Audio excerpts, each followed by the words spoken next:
El siguiente programa es familiar. No contiene escenas de sexo ni violencia. Para mayor comprensión de los menores de edad, debe ser visto en compañía de un adulto responsable.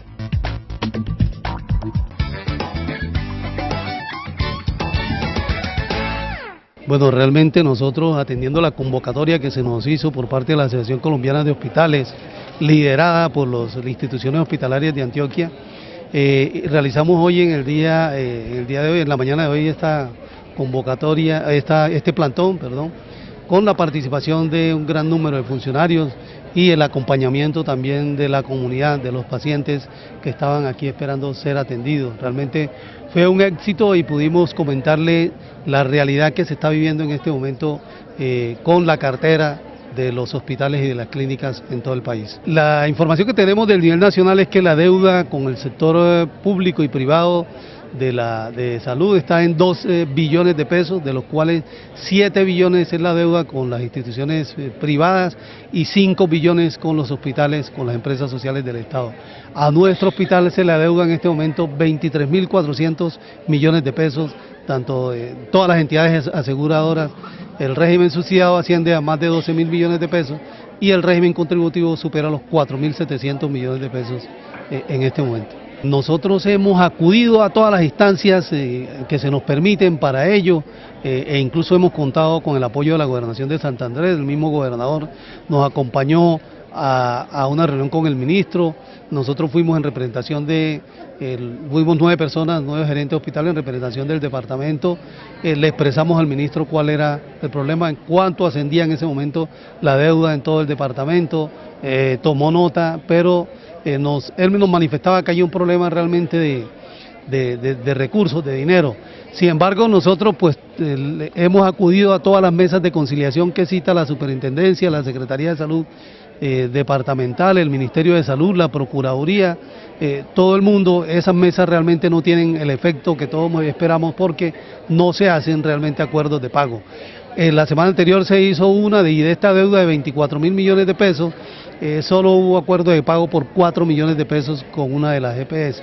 De resto, pues no se pudo realizar acuerdo porque ellos no envían a la persona que tenga la capacidad para poder negociar y definir un acuerdo de pago, o por otro lado simplemente no asisten. Tenemos también un abogado realizando cobro coactivo, tenemos 2 empresas, una dedicada al cobro de fosiga y accidentes de tránsito, otra dedicada al cobro de las EPS.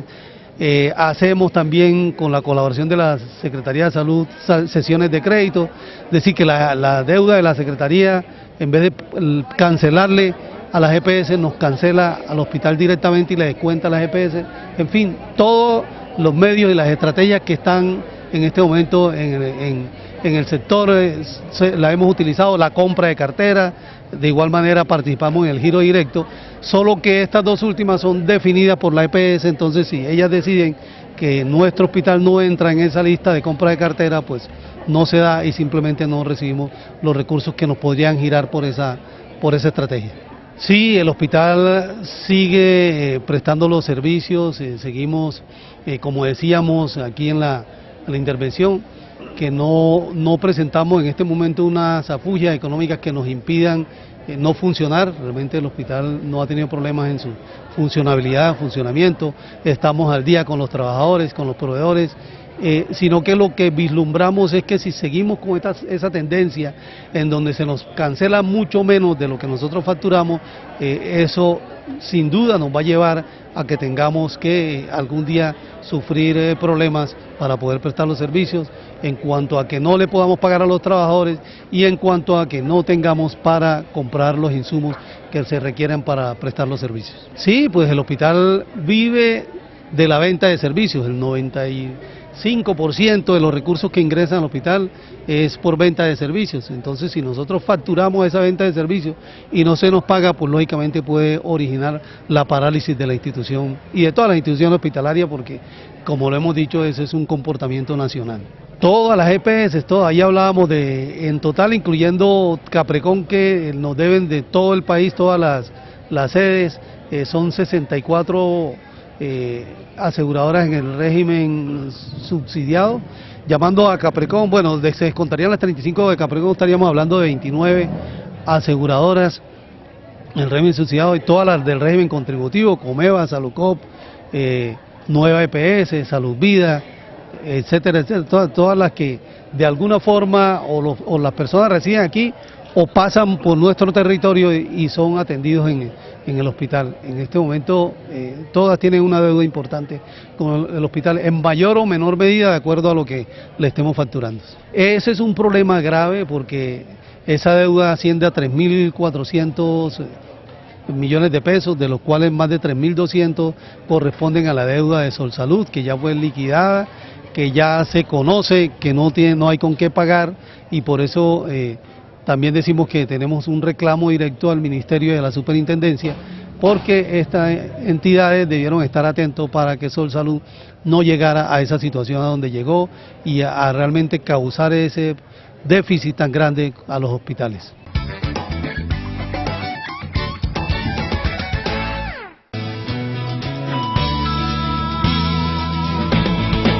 En el día de hoy vamos a hablar de heridas. Como hemos visto en programas anteriores, hemos trabajado cómo vamos a evaluar al paciente cuando sufre algún tipo de accidente, cómo manejamos las lipotimias o alguna otra lesión, cómo lo vamos a evaluar. En el día de hoy vamos a hablar de las heridas, cómo vamos a manejar una herida. Pero entonces, para saber cómo la vamos a manejar, debemos identificar qué es una herida. La herida la podemos denominar o definir como la pérdida de continuidad del tejido. Si nosotros tenemos un tejido normal, como es nuestra piel, ¿sí?, y por algún agente externo o interno lesiona esa piel y hace que esta piel tenga una pérdida de continuidad, por ejemplo, como una cortadura, la denominamos herida. Entonces, estas heridas se pueden causar por agentes externos, ¿sí?, como son cuchillos, puntillas, vidrios, algo que está fuera de nuestro cuerpo, o también agentes internos. Estos agentes internos, ¿qué pueden ser? Por ejemplo, un hueso fracturado. Si una persona tiene un accidente de tránsito o una caída que fractura un hueso y este hueso pierde la continuidad y se sale de la piel, eso puede causar una herida. Entonces, agentes externos o internos. ¿Qué vamos a ver en el día de hoy? Vamos a ver cómo se clasifican y cómo vamos a manejar las heridas. Pero ¿cómo las vamos a manejar? De primerazo. ¿Cómo las vamos a poder manejar mientras asistimos al centro hospitalario? Hoy no vamos a ver cómo se suturan las heridas, ni nada de este tipo, porque es algo que no nos compete. Eso es, como tal, una competencia del personal médico. Entonces, ya sabiendo que es una herida y que puede ser causada por agentes internos o externos, vamos a clasificarlas en, primero, simples,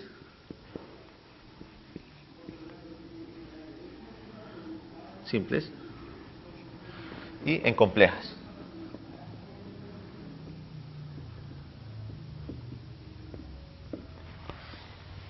¿Qué es una herida simple? La herida simple es la más superficial. ¿Sí? Entonces hablamos de superficialidad. Superficial. Estas heridas son las más comunes, las que vemos a diario, las que pueden ocurrir cuando estemos en la cocina haciendo alguna labor, como por ejemplo cortando una carne, cortando alguna cosa. Estas son las que más se ven, las que debemos aprender a manejar, porque son muy cotidianas. Y las complejas son aquellas que pueden ser profundas y extensas.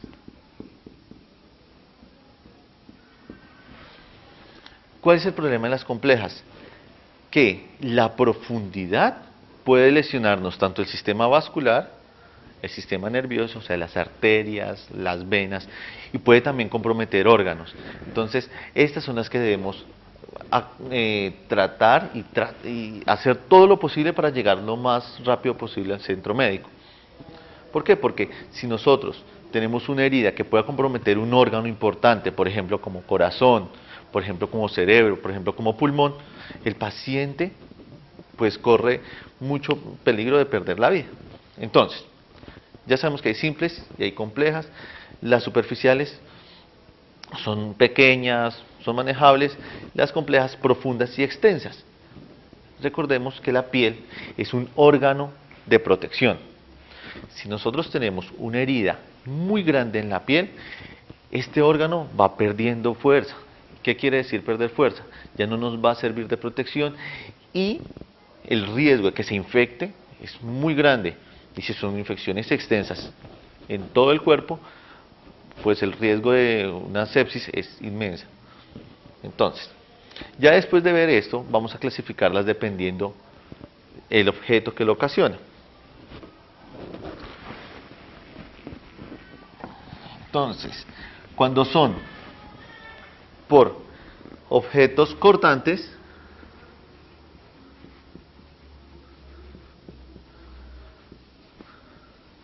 como cuchillos, ¿sí? Vidrios, ¿cómo son esas heridas? Son heridas con bordes muy definidos, muy limpios. Entonces nosotros vemos, por ejemplo, que esta es la piel y el borde es muy claro. En la mayoría de veces son las que nos ocasionamos en las casas, son superficiales.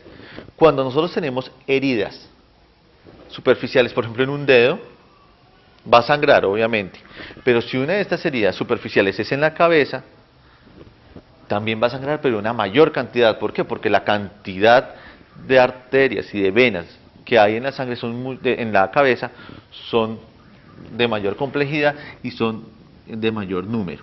Entonces, siempre hemos visto que si alguien se lesiona en la cabeza va a sangrar mucho, y por cierto la sangre es muy escandalosa.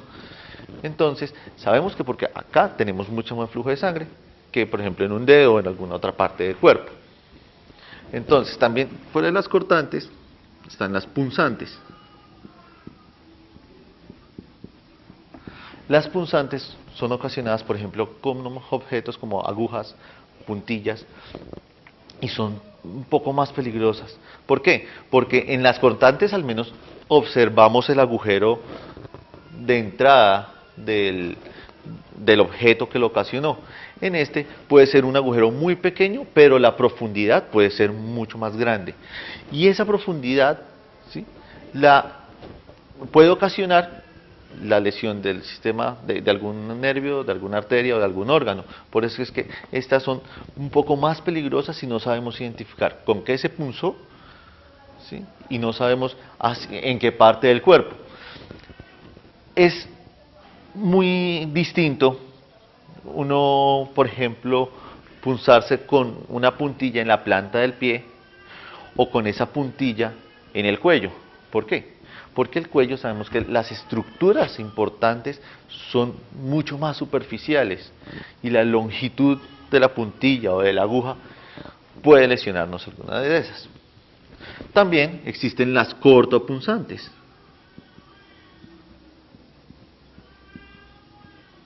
Por ejemplo, las cortopunzantes como machetes, navajas, pueden ocasionarnos también este tipo de heridas, pero recordemos que estas heridas las podemos identificar es más bien por la entrada del objeto con el que se ocasionaron. Estas cortopunzantes suelen ser un poco más peligrosas y utilizadas para lesionar, por ejemplo, el tórax. Entonces, cuando usan navajas o algún tipo de arma, pues el objetivo de la persona que causa la lesión es hacer una lesión grande y que puede comprometer la vida del paciente. Bueno, entre el otro grupo de heridas encontramos las laceraciones. Las laceraciones son aquellas que son provocadas, por ejemplo, con bordes como de latas, que pueden alterar los bordes de la piel. Si en las cortantes es un borde limpio y continuo, en las laceradas vemos cómo ese borde no es continuo, hay una lesión muy grande y estas pueden, por ejemplo, sangrar mucho más si nosotros las comparamos con las cortantes. Estas laceraciones, como les dije anteriormente, se pueden ocasionar por latas, por madera o algún otro objeto que no tenga un borde definido y puede lastimar la piel. ¿Cuál es el problema de las laceraciones? Que a veces nosotros cuando vamos a suturar o algo así, a cerrar esa laceración, no va a quedar muy perfecta, que digamos, en cuanto a la unión de esa piel, y nos puede provocar pues una cicatrización un poco regular. Sin embargo, estas laceraciones debemos tener también mucho cuidado, porque cuando son, por ejemplo, con latas o algún objeto o mordeduras, a veces que se pueden ocasionar este tipo de heridas, pueden ser muy riesgosas para que se infecten. Entonces hay que tener mucho cuidado con esas. Bueno, ¿qué otras heridas se pueden ver? Hay otras que son las abrasiones.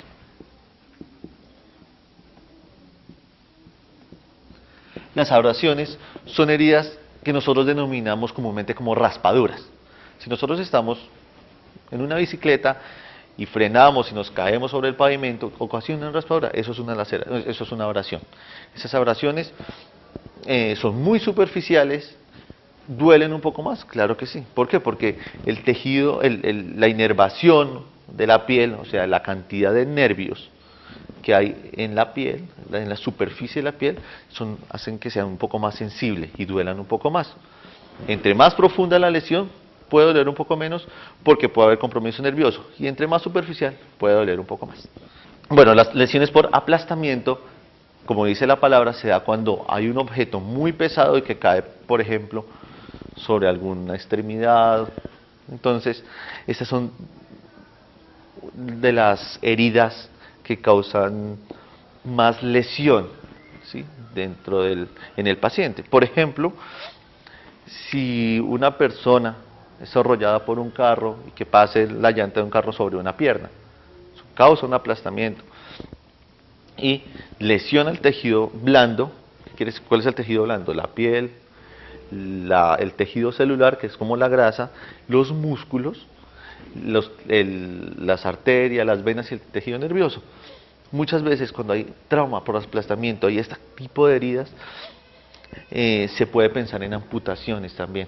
¿Por qué? Porque de pronto la vitalidad del tejido no va a ser muy buena para su pronta recuperación. Entonces estas son de las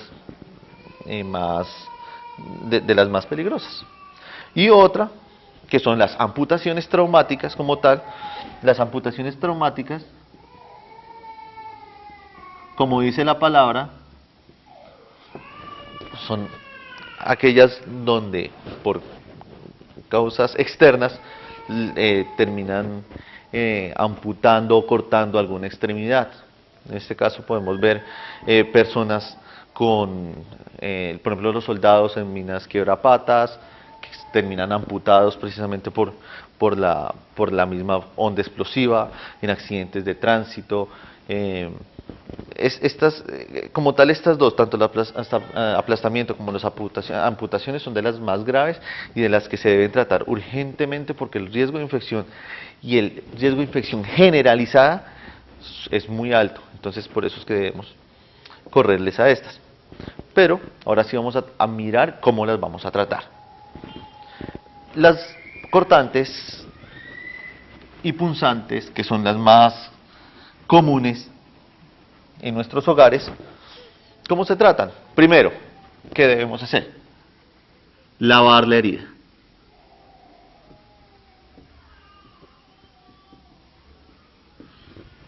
¿Por qué debemos lavar la herida? Si nos cortamos con un cuchillo, nos punzamos con algo que por ejemplo esté oxidado, que esté lleno de tierra, debemos quitar todos esos detritos. ¿Por qué? Porque se nos pueden infectar. Así sean superficiales, se nos pueden infectar. Entonces primero vamos a lavar la herida con abundante agua. Abundante agua. Abrimos la llave y vamos a dejar, por ejemplo, si es un dedo o algo, le dejamos que le caiga el agua para poderle lavar. Por favor, no coloquen café, no coloquen telarañas, no coloquen absolutamente nada.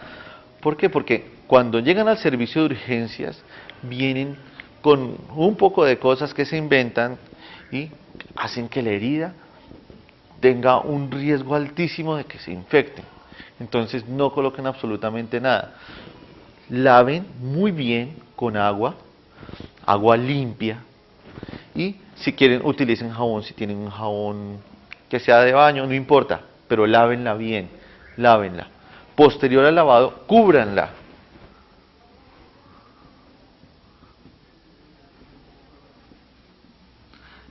Cuando nosotros cubrimos la herida, le estamos protegiendo que se infecte.